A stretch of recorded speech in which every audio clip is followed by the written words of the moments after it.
من استقبال الشيخ.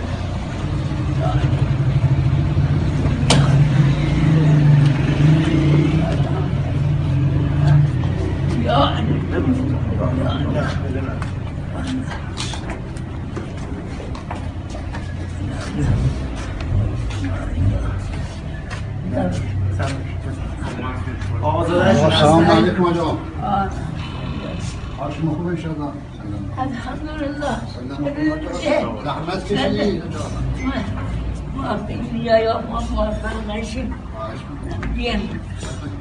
آقای صافی خیلی معذرت میخوام شما. سلام علیکم. شما خدا انشالله به شما صحت و عافیت. آقا سلام علیکم. احوال فرهیمانی هستم. من شریف آقا سلام علیکم. خوب ان شاء الله. بفرمایید آقا. بعد همینجا می‌خوایم. اگر ازتون باشه دو تا صندلی درست.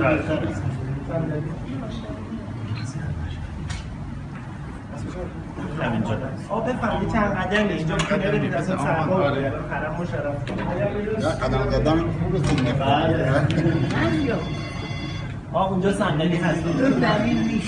نه صندلی گذاشتم براتون.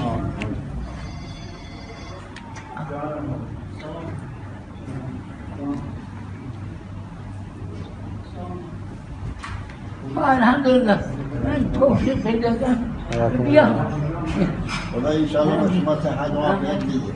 طول عمر انشالله وجود شما غنیمت.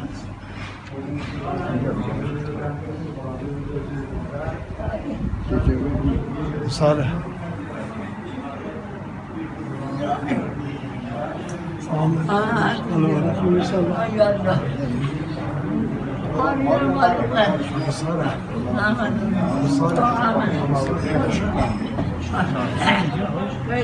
مشتاق بودم خدمتتون برسم. الحمدلله توفیقم.